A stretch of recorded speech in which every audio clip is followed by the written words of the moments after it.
Okay, sit down. Okay, play around for a little bit. Don't touch anything. Okay. Okay, guys, I hope you can see me. So, I'm going to try to do this a little bit quickly, only because, yeah, people are coming and going. I don't know why. It just always seems to be on a Tuesday. I don't know why. Okay, so you know what? I'm just going to take this, and I'm just going to bring this over here. And hello again. My name is Emma. And yeah, let's just share some tea together, okay? I didn't bring my phone, so I don't know what time it is. Yeah, I left it in the house.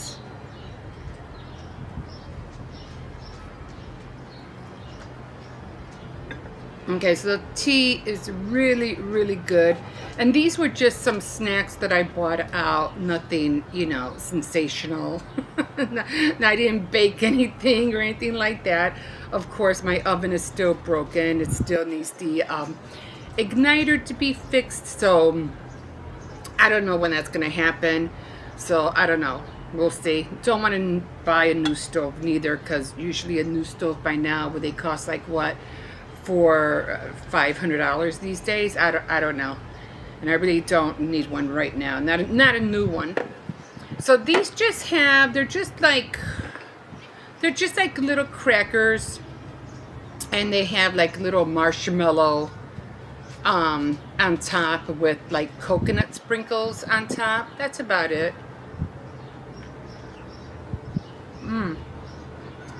Nice and pink inside.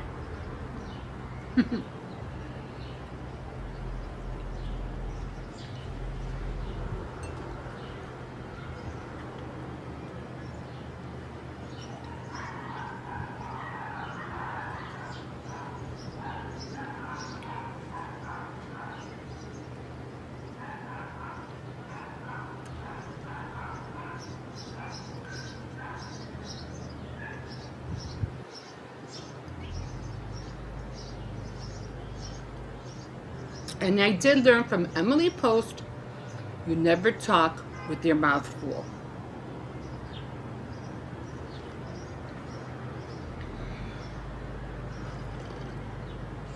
Oh, here I am slurping.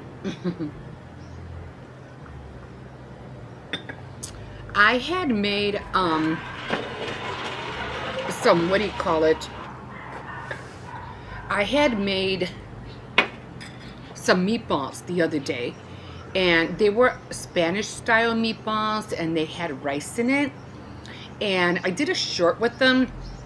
I think they came out pretty good, except that I put too much rice and they didn't come out soupy the way I wanted them to. But I'm gonna do a do-over, and then I'm gonna repost it, because it didn't come out exactly the way I wanted it, but nevertheless they did come out good.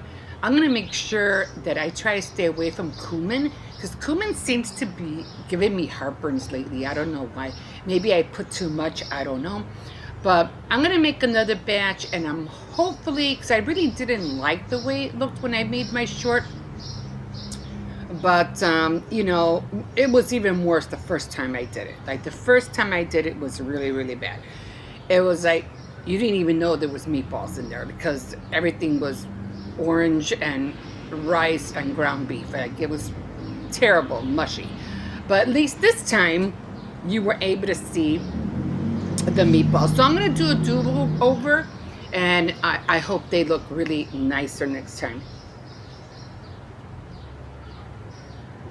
Okay, so enough about the meatballs and the cookies. Let's find out what Danenska is doing. I was still trying to finish The Exile of Dreamers, and I did take some notes, and I brought the wrong book. Nice. I brought the wrong book. I did take notes. Every time, it's always something. I don't know why I brought this one. Okay, so I brought the wrong notes, and I've written everything down. It's upstairs. Oh my God. Every time. It's always something. When you're trying to do something in a rush, things always come out bad.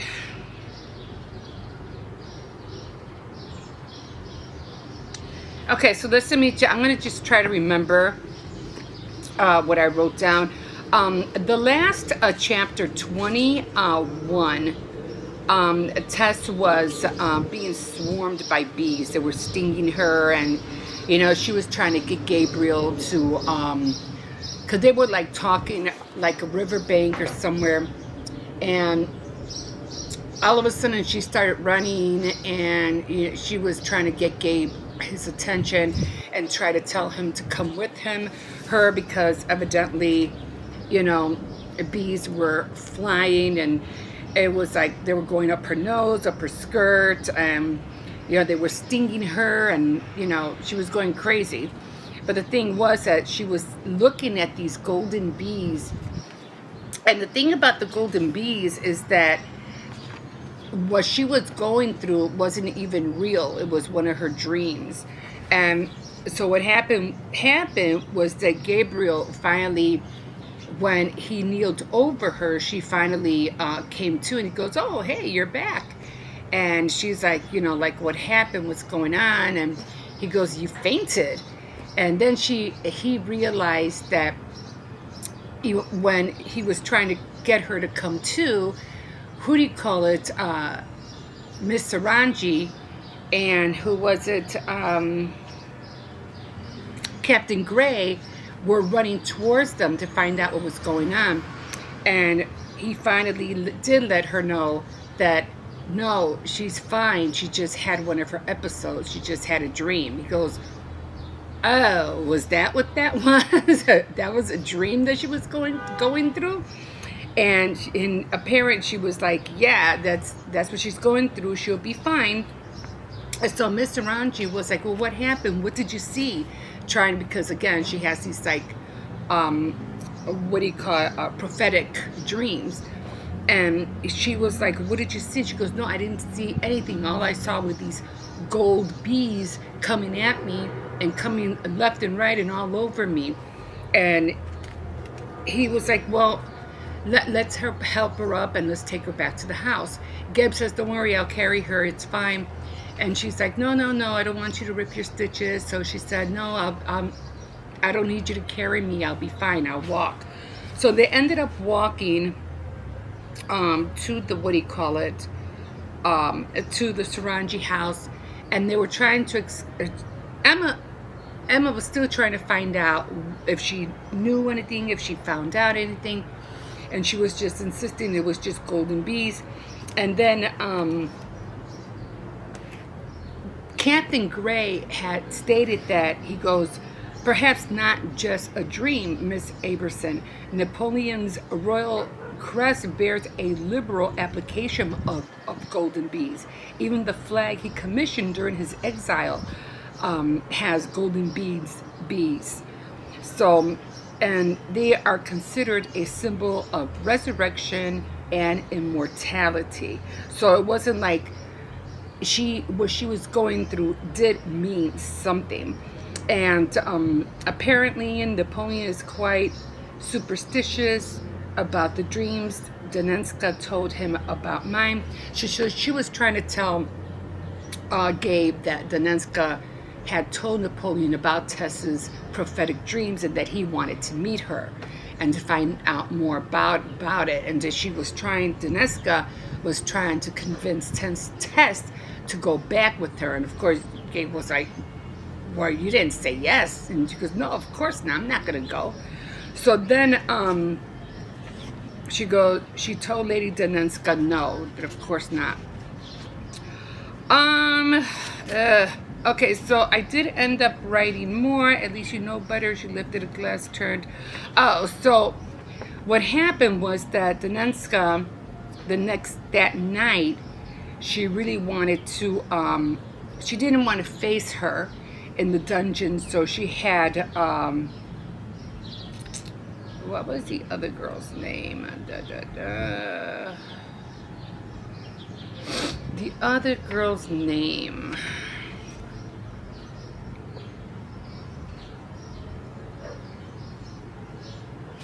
That's what I get for bringing the wrong book out, I swear. Okay, so the next morning, Tessa brought Danenska her breakfast, and she goes, oh, what, no more wine? Because the other girl had bought her wine the night before. And what they were trying to do is that, they're trying to loosen her tongue so she could finally say where Lucien was at. So she goes, more wine, I see. She flickered her finger against the glass of the dark red port. I had wondered why Lady Jane bought such a generous portion last night to help you sleep, she said. But now here is an equally generous portion with my breakfast. So she goes, well, you're grateful it's not gin. And I really wanted to knock her out. She goes, mercy, So she goes, but if you suppose I will tell you where ghost hides, you must try harder than this. She chuckled her tongue and turned away from the tray in disgust, as if one cup of wine would loosen my tongue. So she already knew what they were trying to do. She goes, at least you knew better. She lifted the glass and turned it. Under slender rays of light that shone through her window caught on the ruby liquid. She goes, there's nothing else in it. And she goes, no. She goes, what, you're worried I might poison you? She goes, well, I thought you'd have some laudanum. And she goes, oh, well, thank you for the suggestion. Next time I'll know what to do. Come here, Circes. Are you going up? He's going to go up inside. So that one, she was talking about Serafina and how she thought Serafina was like a weak one. So, but what I wanted to let you know is that she knew about Mr. Sinclair because they were like comparing Lucien to Gabriel. She goes, well, you can't compare them both. And she's like, well, so I saw Sebastian after what you've done with him. Now I've seen Mr. Sinclair's scars. She goes, oh, the protege of Monsieur Fulton. She brightened all of a sudden. So you're hiding him here. So now she knows that Mrs. Sinclair is there. She goes, oh, so no doubt he's making weapons. That's all the pounding and banging that I'm hearing in the back or up from the dungeon. He's making a weapon and Gabe's helping, no less. So at that point, I wanted to read the part where she got really mad at Danenska. And what she did was that she ended up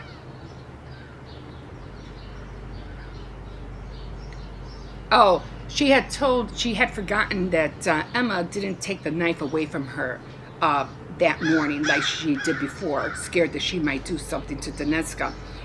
And she ended up, I don't know. I could see Danenska like really coy, really cocky. You could see her in the dungeon, with probably a beautiful face and with, a nice gown, and the bottom of her gown, whatever she was wearing, dirty with dust and black, and she's sitting on the floor with the walls, smeared with sludge. So you can, and she's chained, she has chains on her arms. So you could practically see how they're both reacting to each other. So, she was trying to have Danenska tell her where Lucien was, but she wouldn't. So she finally go, oh, Mr. Ranji had forgotten to confiscate my knife this morning. So she whipped out the dagger and lunged, and I could just see her lunging, at Danenska, yanking her off her feet from the floor, and bringing her to her feet and growled, this is no joke, Donnie. If the wine won't loosen your tongue, perhaps this will. So she aimed the tip of the blade directly at her eye. She quivered in my gas. For an instant, she looked afraid. Then the fear vanished, and once again, Lady Danenska cared for nothing. She put down your blade, Tesiska. I will tell you the truth. But before you cut my eyes out, look into them and see if I'm telling you the truth. She didn't even blink. I have no reason to lie. Tess, I don't know where he is. She didn't, I couldn't see it. She didn't, I could see it. But you know where he might be, she said, because before she was chuckling, like, hey, he's here, because she asked him, you know where he's at, why don't you tell me? And before she pulled out the knife, she chuckled, oh, he's here, he's there, he's everywhere. And that's what got Danenska upset, and that's when she pulled out her knife.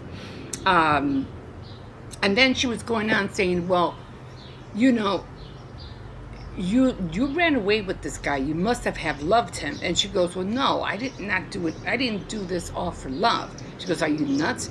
And then she was like, well, you know if he's going to come. She goes, well, he is going to come. He's going to come here. And she's like, well, if he comes here, is he going to come here to kill you or to help you escape?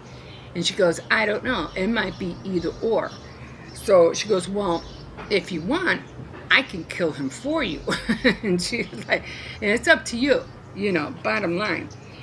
I'll remind myself how cruel she was, what a vicious liar and traitor, even a murderer, and yet I could see how broken she was. Danenska calmed her anger as a cooling breeze wafted through the stifling air of her cell. She could take a long swig of her wine.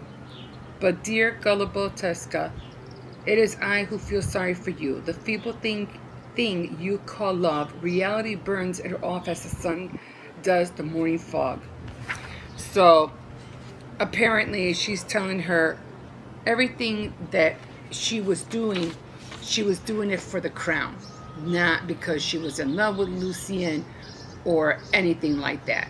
But regardless of what Danenska was doing, bottom line, she was still betraying the people where they came from and going against, which I gotta find out who they're. I mean, they're not for Napoleon, of course, because they're against Napoleon, but Ravencross and the other guys are for the opposite of whatever Napoleon is. So I gotta find out what that is, and then I'll let you know next time. So that's where we are. Sorry, I completely I bought the wrong book. I don't know what I have here. Oh, I think I was, oh my god, no, maybe I did have the right book. Wait, maybe I did. I did. You want to know what happened? I flipped it. I did have it. It's right here. So I did write it down. I was taking notes and I forgot that I had gone to the back of the book.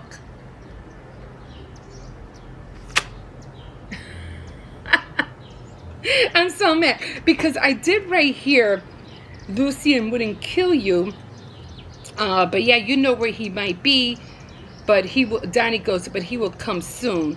And she goes, let go, slide, and then she let Danansky go, and she slid down the wall. And she goes, whether it's to kill me or free me, it won't allow her to. Lucien wouldn't allow her to remain there. And that reminded me, because I was like, oh, it reminded me of that song from Sade, Smooth Operator. You remember that song? And I was like, no, he would not leave me here, you know. And there was a reason why I wrote that.